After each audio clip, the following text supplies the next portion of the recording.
Bismillahirrahmanirrahim. Assalamualaikum warahmatullahi wabarakatuh. Perkenalkan, nama saya Lita Julestari dengan NIM G211200011 kelas TI Pagi A. Di sini saya akan menjelaskan mengenai makalah yang bertema kerukunan dan toleransi antar umat beragama. Umat beragama di sini yaitu Islam dan Nasrani dengan Nasrani. Langsung saja, yang pertama yaitu rumusan masalah. Yang pertama, pengertian dari kerukunan umat beragama. Kemudian, kerukunan dalam pandangan Islam.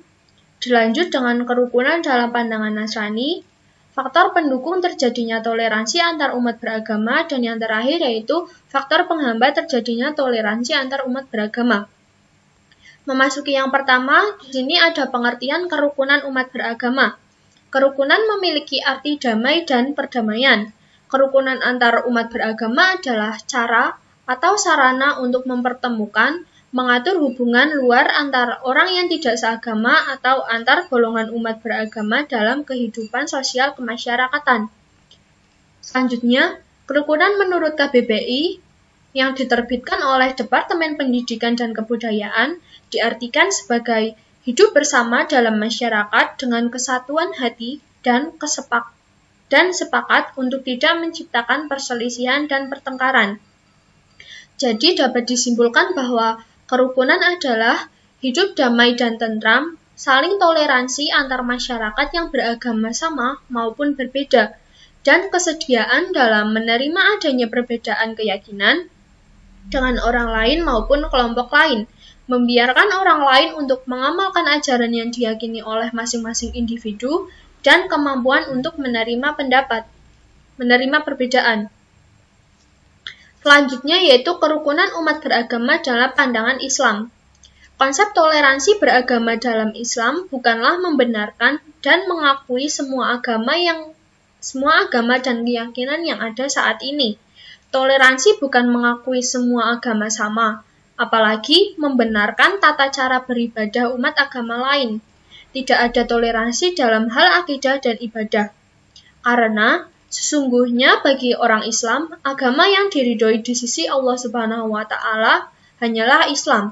Toleransi ada dalam urusan muamalah dan kehidupan sosial.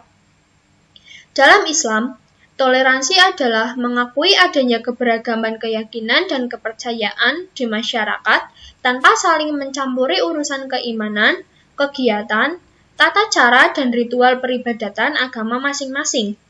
Seperti yang ada pada ayat Al-Quran yang menjelaskan mengenai perbedaan dan keberagaman masyarakat. Ayat ini merupakan surah Al-Hujurat ayat 13 yang berbunyi, Ya ayyuhan nasu inna khalaqnakum min dzakari wa unsa wa ja'alna syu'uban wa qabaila lita'arafu. Inna akramakum indallahi atqakum. Innallaha alimun khabir. Yang artinya yaitu, hai manusia, sesungguhnya kami menciptakan kamu dari seorang laki-laki dan seorang perempuan dan menjadikan kamu berbangsa-bangsa dan bersuku-suku supaya kamu saling kenal mengenal. Sesungguhnya, orang yang paling mulia di antara kamu di sisi Allah ialah orang yang paling takwa di antara kamu. Sesungguhnya Allah Maha Mengetahui lagi Maha Mengenal. Selanjutnya yaitu, perbedaan keyakinan tidak bisa dipungkiri. Toleransi dalam kehidupan keagamaan yang ditawarkan oleh Islam begitu sederhana dan rasional. Islam mewajibkan para pemeluknya membangun batas yang tegas dalam hal akidah dan kepercayaan, sambil tetap menjaga prinsip penghargaan atas keberadaan para pemeluk agama lain dan menjaga hak-hak mereka sebagai pribadi dan anggota masyarakat, seperti dalam firman Allah Subhanahu wa Ta'ala yang terkandung dalam surat Al-Kafirun ayat 1-6 yang berbunyi, Bismillahirrahmanirrahim, Qul ya ayyuhal kafirun la a'budu ma ta'budun wala antum a'biduna ma a'bud wala ana a'bidu ma ngabadtum wala antum a'biduna ma a'bud lakum dinukum waliyadin. Artinya yaitu, katakanlah Muhammad, wahai orang-orang kafir, aku tidak akan menyembah apa yang kamu sembah, dan kamu bukan penyembah apa yang aku sembah, dan aku tidak akan pernah menjadi penyembah apa yang kamu sembah, dan kamu tidak pernah pula menjadi penyembah apa yang aku sembah. untukmu agamamu, dan untukku agamaku. Selanjutnya yaitu kerukunan umat beragama dalam pandangan Nasrani. Dasar-dasar Alkitabiah yang menunjukkan bahwa toleransi yang ditunjukkan agama lain adalah suatu sikap penghormatan dan penerimaan yang tulus terhadap iman atau keyakinan orang lain, tetapi itu tidak berarti mengakui apa yang mereka katakan tentang kebenaran apabila itu bertentangan dengan kebenaran dalam Nasrani. Selanjutnya, penganut Nasrani diajarkan untuk saling menghargai, mengasihi sesama, dan berbuat baik pada orang atau penganut agama lain, serta tolong-menolong ketika sedang dalam kesusahan, tetapi menyetujui apa yang mereka pahami, menerima apa yang mereka katakan sebagai kebenaran, apalagi menyesuaikan ajaran agama Nasrani dengan agama yang sama sekali tidak dapat dilakukan. Jika melakukan hal tersebut, maka bukan lagi menjadi toleransi, melainkan kompromi. Alkitab menjadi sumber bagi umat Nasrani yang bertoleransi dengan umat agama lain. Dengan demikian, penganut Nasrani harus bisa hidup bertoleransi dan rukun dengan penganut agama lain yang memiliki perbedaan keyakinan. Selanjutnya yaitu faktor pendukung dan penghambat toleransi. Di sini ada 5 faktor pendukung toleransi. Yang pertama yaitu membangun harmoni sosial dan persatuan nasional. Maksud dari membangun harmoni sosial dan persatuan nasional di sini yaitu sebagai bentuk upaya mendorong dan mengarahkan seluruh umat beragama untuk hidup rukun dan dalam bingkai teologi dan implementasi dalam menciptakan kebersamaan dan sikap toleransi. Indonesia yang multikultural merupakan realitas yang tidak dapat dihindari karena mengatur agar keanekaragaman yang menjadikan identitas Indonesia ini menjadi sebuah berkah bagi kebangsaan kita dan merupakan hal yang harus diupayakan oleh siapapun termasuk para pemeluk agama masing-masing. Yang kedua yaitu memperkuat dasar-dasar kerukunan internal antar umat beragama dan juga antar umat beragama dengan pemerintah. Di sini, posisi pemerintah memiliki peran penting dalam menjaga dan menginisiasi terciptanya masyarakat yang toleran. Mereka pemegang mandat dan wewenang yang memungkinkan lahirnya regulasi sehingga toleran dapat tercipta. Dengan adanya aparatur keamanan yang dimiliki oleh pemerintah, diperbolehkan untuk melakukan tindak baik preventif maupun hukuman terhadap pihak yang terbukti secara hukum membahayakan kondusivitas di masyarakat. Tindakan yang dilakukan sesuai dengan koridor hukum yang telah disahkan oleh negara, sehingga bukan tindakan represif atau otoriter yang dapat menimbulkan masalah baru. Yang ketiga yaitu menciptakan suasana kehidupan beragama yang kondusif. Dalam rangka memantapkan pendalaman dan penghayatan agama, serta pengamalan agama yang mendukung bagi pembinaan kerukunan hidup intern dan umat beragama. Salah satunya yang saat ini lagi hangat adalah isu-isu negatif atau sensitif terkait agama yang kadar kebenarannya diragukan atau hoax.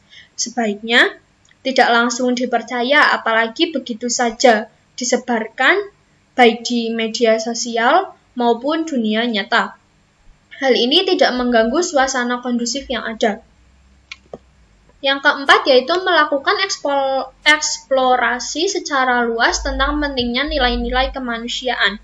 Dari seluruh keyakinan plural umat manusia yang fungsinya dijadikan sebagai pedoman bersama dalam melaksanakan prinsip-prinsip berpolitik dan berinteraksi sosial, satu sama lain dengan memperlihatkan adanya keteladanan. Dari sisi ini maka kita bisa mengambil hikmahnya bahwa nilai-nilai kemanusiaan itu selalu tidak formal, akan mengantarkan nilai-nilai pluralitas ke arah upaya selektivitas kualitas moral seseorang dalam komunitas masyarakat, yakni komunitas warganya memiliki kualitas ketakwaan dan nilai-nilai solidaritas sosial. Dan yang terakhir yaitu menyadari adanya perbedaan. Menyadari adanya perbedaan di sini yaitu menyadari bahwa perbedaan adalah suatu realita dalam kehidupan bermasyarakat. Oleh sebab itu, hendaknya hal ini dijadikan mozaik yang dapat memperindah fenomena kehidupan dalam beragama. Kemudian, faktor penghambat toleransi. Faktor yang dianggap menjadi penghambat dalam kerukunan dan toleransi antar umat beragama yaitu pembangunan rumah ibadah.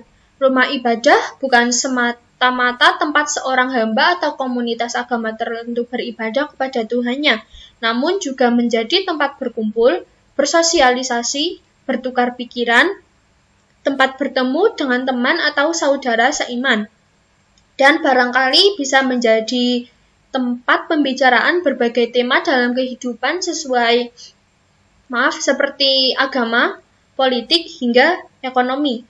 Tempat ibadah juga bisa menjadi simbol eksistensi bagi keberadaan suatu komunitas agama tertentu di suatu daerah. Namun sayangnya pendirian rumah ibadah tidaklah semulus yang dibayangkan.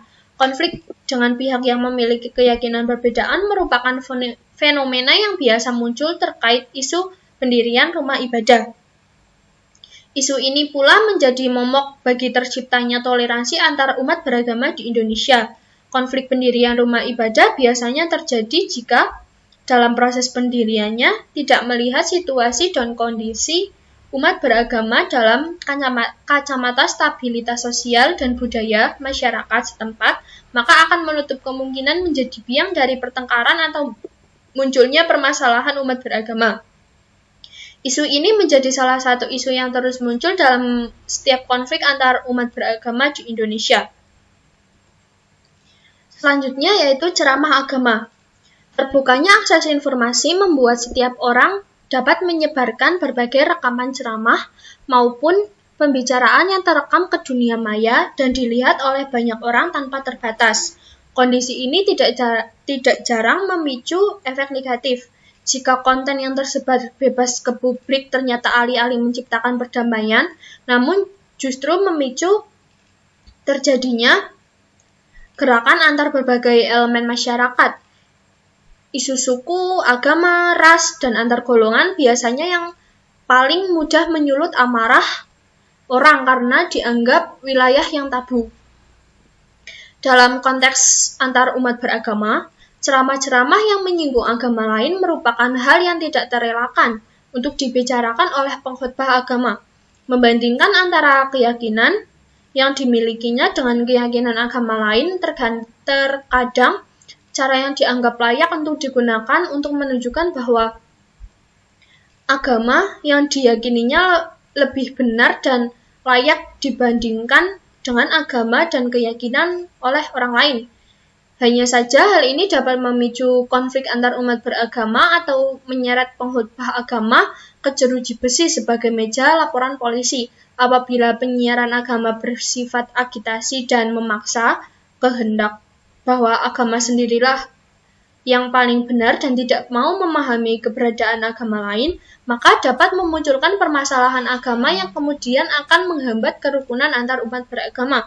Karena disadari atau tidak, kebutuhan akan penyiaran agama terkadang berbenturan dengan aturan kemasyarakatan. Selanjutnya yaitu penodaan agama. Penodaan agama berarti melecehkan atau menodai doktrin suatu agama tertentu. Tindakan ini sering dilakukan baik perorangan atau kelompok. Meski dalam skala kecil, penodaan agama kerap terjadi baik dilakukan oleh umat agama sendiri maupun dilakukan oleh umat agama lain yang menjadi provokatornya. Yang keempat yaitu kegiatan aliran sempalan. Aliran sempalan berarti suatu kegiatan yang menyimpang dari suatu ajaran yang sudah diyakini kebenarannya oleh agama tertentu. Hal ini terkadang sulit diantisipasi oleh masyarakat beragama sendiri. Pasalnya, akan menjadi rancu di antara penindak dan menghormati perbedaan keyakinan yang terjadi di dalam agama maupun antar agama. Meski demikian, ketika gerakan yang dianggap membesar, reaksi dari masyarakat biasanya semakin mengeras. Dan yang terakhir yaitu politik. Politik merupakan ranah yang selalu menarik masyarakat secara luas untuk terlibat di dalamnya. Hal ini dikarenakan politik mengandaikan sebuah kekuasaan dan kekuatan dalam konteks kebijakan publik dan pemerintahan. Karena terkait soal kekuasaan, maka mayoritas dan minoritas selalu menjadi isu aktual dalam perebutan simpati oleh kalangan politisi. Langkah-langkah yang diambil selalu memperhitungkan elektabilitas terhadap posisinya. Hal ini yang kerap membelenggu politisi untuk mengambil sebuah kebijakan yang adil dan sesuai dengan nurani yang dimilikinya.